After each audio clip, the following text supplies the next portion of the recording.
Good morning and welcome. Patriot Radio News Hour. Joe and Jason on this Tuesday, the day after UConn, the national champs. Wow, they were impressive. As a guy that coached basketball for a couple of decades, I can tell you that was an extremely impressive performance. Congratulations to UConn and March Madness, I guess. We can say it's officially over now. Unfortunately, it didn't stop the madness. A huge rally in gold and silver this morning. Gold's up almost $40. 2020. You heard that right. 2020 approaching all-time record highs. Silver is up $1 in change right now, above $25 to the ounce.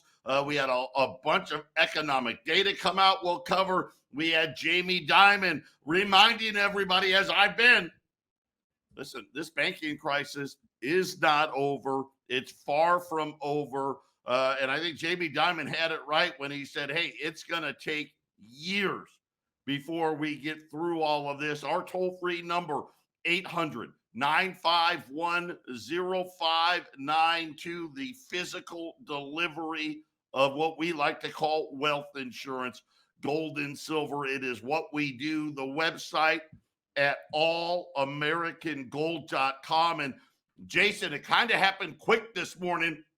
And this is just how these markets tend to work, isn't it? 1 minute, everything's calm. The next minute, a couple of economic data points come out, and all of a sudden, you get another big leg up.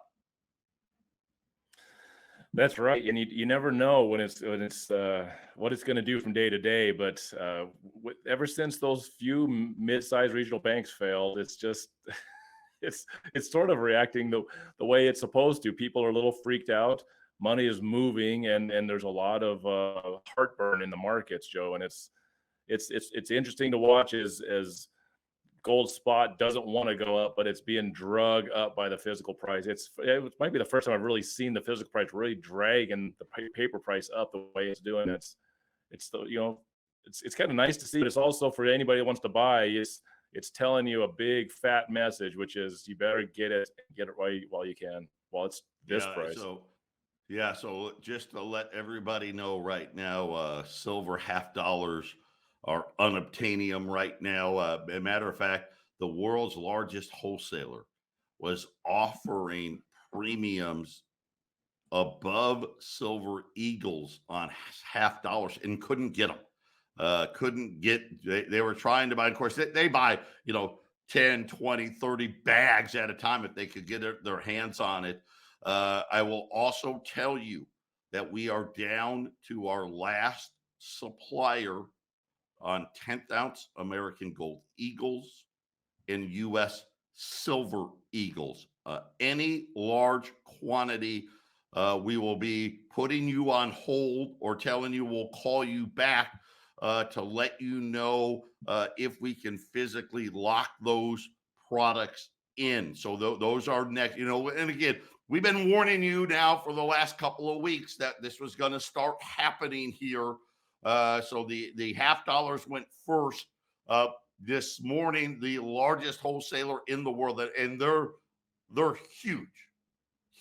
When I tell you they're huge, I'm talking, they're bigger than Sotheby's, Christie's. I mean, they're one of the largest auction. I think they're the second largest auction house in the entire world. This is a company that they do everything from sports memorabilia to Civil War memorabilia, baseball card collections, the art, right? Van Goghs and all of these things. They also are the biggest gold player in the world.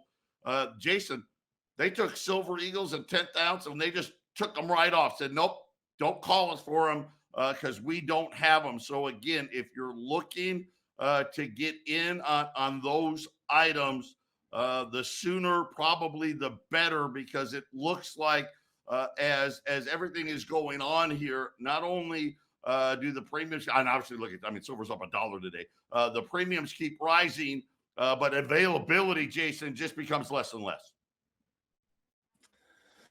Yeah, I mean, with the way you talk about half dollars over the last week or two is astounding, because it really is going the way of the Morgan and Peace dollars. You know, we haven't had circulating half dollars in this country in years and years and years. They make them at the mint for some collectors, and they're fun, but they, those half dollars going away. I mean, I do see the day. Maybe this happening this year. Maybe 2023 is the year where half dollars are just going to be, hey, you can get them, but you're going to pay a lot more than quarters and dimes. I mean, 2 rolls of dimes has essentially the same silver as a roll of half dollars, and the price difference is just getting wider and wider, just like those Morgans and Peace dollars, Joe, which I would love. Those are one of the most fun things to sell in my mind. I love the Morgans and Peace dollars. Once in a while when Joe are trying to figure out what to sell, I try to get those out there, but half dollars is going to be the next one, Joe. Yeah, and again, Morgan and Peace, they're just, we can get them. We can. Boy, they just cost they just cost a lot, right? And that's really what we're seeing here as gold has crested 2,000 today, up 37 right now, 2021. So 2,000, I call it up 38, 2022. Silver's up over $1 here, 25.05. Wall Street is down a couple of hundred points as we had some very soft economic data come in. And now all of a sudden, a lot of people saying that the Fed is going to start cutting before 2023 is over. When we get back, I'll share the data with you and tell you, hey, here's what we can be selling today as far as gold and silver. We'll be back right after the break. 800-951-0592, Patriot Radio News Hour. Joe and Jason on this Tuesday. Gold is now at the highs of the day here, up 40, 2024. Silver's up about $1.05 here or so, 25.05. And the big news, so there was first, Jamie Dimon was out on TV about the banking crisis. We'll get to that in a minute. We did have 2 pieces of economic data. The first one was U.S. factory orders. Of course, we kind of had a feeling after yesterday's ISM number that this one was going to be a pretty weak number. February, the decline picked up steam, down 0.7%. They were only expecting 0.5%. The problem was they even went back to January, revised that even lower. So the number was substantially less than what they were expecting. U.S. factory orders now the slowest since February of 2021. Core factory orders, they were down 0.3%. Same thing, as far as what's happening on the January numbers, those got revised lower. So that didn't help. And then we got the JOLTS number. We don't talk a lot about the JOLTS number, but it comes out once a month. And this is a company that tracks job openings. Now, there's a lot of sand in this number. There are companies out there that willingly tell. Matter of fact, you know why we know there's a lot of sand in this number? Because Indeed, the job posting board Indeed, right? That's probably where the main place people post their resume. It's the main place where companies go to try to find certain talents out there. They just laid off 30% of their staff. The number one reason given is a lot of these companies, well, they post job openings that they really don't have. They're just collecting resumes. But Jason, even still, the number that came in down almost 700,000 jobs. So companies wiped out 700,000 jobs. It's the first time that job openings fell below 10 million since May of 2021. So almost a 2-year low in the JOLTS number. And that was enough It got gold and silver running. It got a lot of people now saying, okay, we are going to see rate cuts in 2023. And Jason, I don't think either one of these data points would be enough to make any of that happen. But I think that I know this. Wall Street knows that they need that they need rate cuts. That's what they know. Anything that they can support that premise, they're going to call that a good thing. But it doesn't mean it's going to happen. But I'll say this: I don't think it matters. What matters is what Jamie Dimon was talking about. This banking crisis is far from over. I think they're going to, again, they want to raise one more time. That's what they want. They want to raise in May one more time before they stop. The problem is the last rate hike was already a policy mistake. Another one's just going to add to it. But again, you know what? There is no good answer for them, is there, right? Whether they do, don't, it doesn't matter. They hike rates, don't hike rates, lower rates, all of them, believe it or not, in some fashion or another, is probably going to be a policy mistake. Yeah, Joe, it's interesting. We've talked many times about bank runs and what they look like in the past, and what that bank run was just a few weeks ago. Silicon Valley Bank. It was a bank run, and we talk about how all fiat currencies go to zero, and to destroy the dollar, or however it ends up when things get to a digital currency. The bank run might be more not really necessarily people going to move their money out of the banks, because really you get to the point where are you going to move it, right? Just the big banks, that your only option, which it looks like. But the runs end up being banks versus other banks.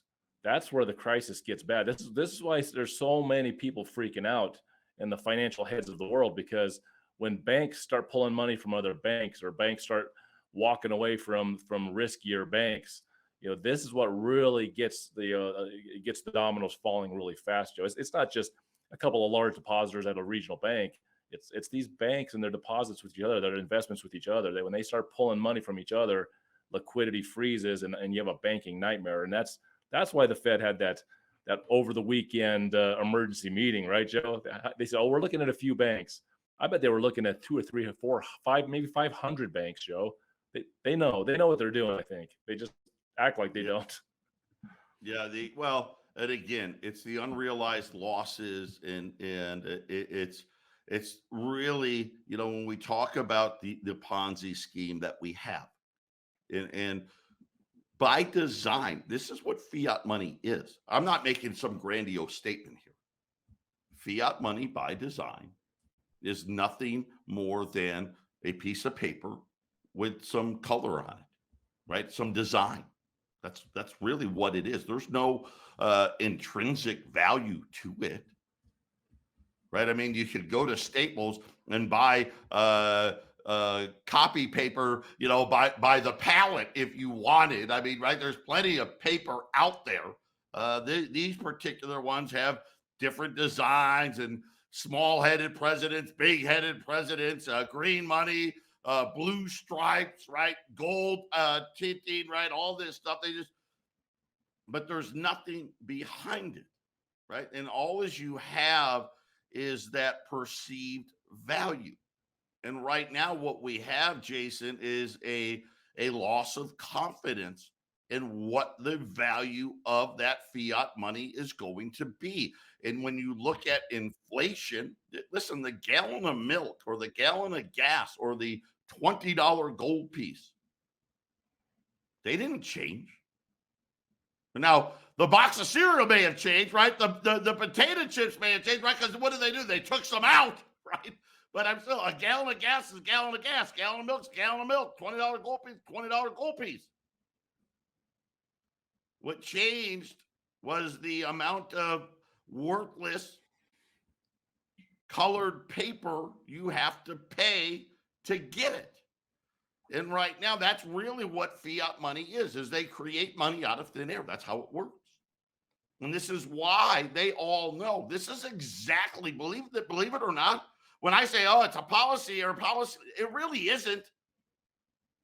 Because by design, this is what fiat money's supposed to do.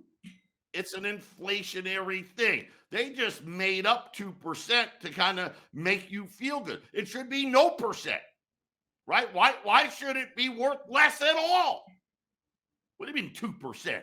Of course, now we know we're getting way more than 2%. But Jason, it always goes to zero. Matter of fact, listen, they've been trying this. I think we're closing in on 1,000 years now on fiat money. I think we just passed 1,000 years, right? Because I want to say Ming Dynasty, maybe like 1,200, something like that, 1,300. So we've been doing this 1,000 years. And guess what? Every single time. You're talking about fiat money is throwing a perfect game, right? To use a sports analogy, right? They're throwing a perfect game. They're throwing a no-hitter. They're throwing a no-no. Because guess what? It's supposed to go to zero. And Jason, we're coming up, aren't we? When they talk about this digital money, this is what they're really talking about. Hey, by the way, that Federal Reserve note, yeah, that's going away. Why? Well, because it really doesn't have any value anymore. It doesn't buy anything. So now we're going to trick you and give you the next version of fiat money. That's their plan. That's right, Joe. And I was watching an old Mike Maloney clip. He was, talking about what's getting ready to happen. He's way ahead on his predictions. But I like this one thing he talked about his father, and it's not just the fiat currency and that there's a Federal Reserve. It's what they're doing. They have the ability to steal from you. This is one of the things I just despise the most. He had the case of his father and showed his father's tax returns in 1955. Okay, and it was $9,800 is what he earned, and he had federal income tax of $1,200. So he cleared $8,600. He also looked at the housing median price in the area he lived in, California. In 1950, it was $6,500, and in 1960, it was $10,500. So he's like, well, we'll just, the median house price in 1955 was $8,500. He's like, look, it doesn't sound like a lot of money, but that $8,600 he cleared bought a house.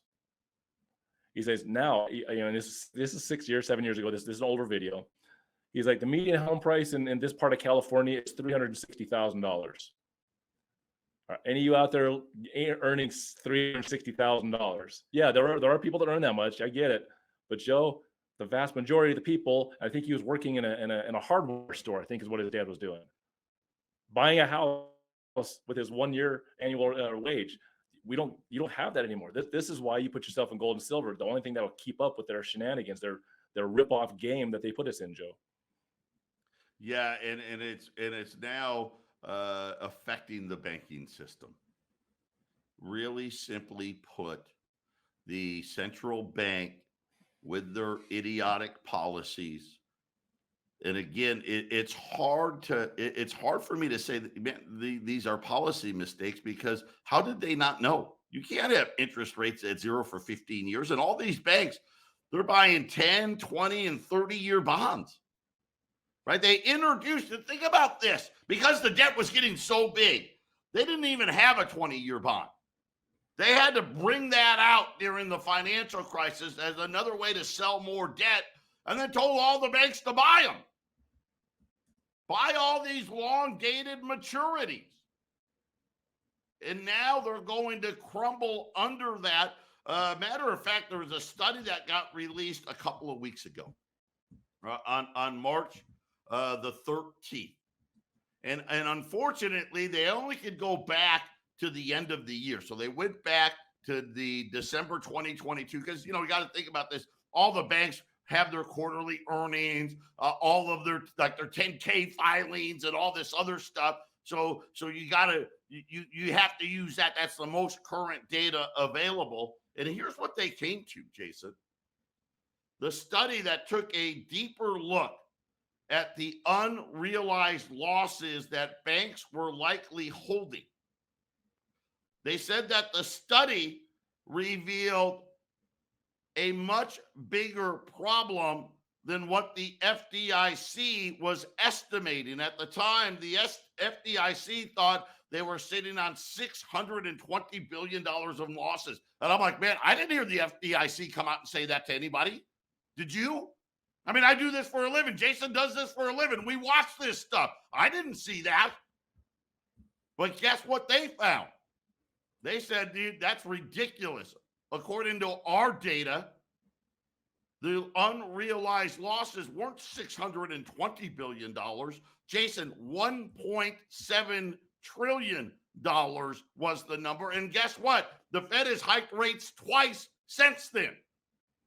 So I got to imagine these unrealized losses are even bigger.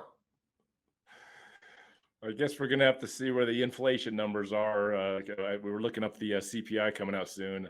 Because it's very likely they'll at least stop raising the rates. It looks like they're going to have to. The way things are moving, I'm joining you. When it gets bad enough, they have to change it. They're going to have to. But first they'll stop raising it, and then we'll see. We'll see if they lower it, and it just depends on how much emergency is in the cycle, Joe. It just we'll see. I mean, they want to fight inflation, so if the inflation stays high, it's going to be a wild rest of 2023. But if the inflation kind of comes down, Joe, I can see a lower in the rates easily because I'll feel like they beat the inflation. Well, we'll watch it all play out together. Patriot Radio News Hour, Joe and Jason. We'll be right back.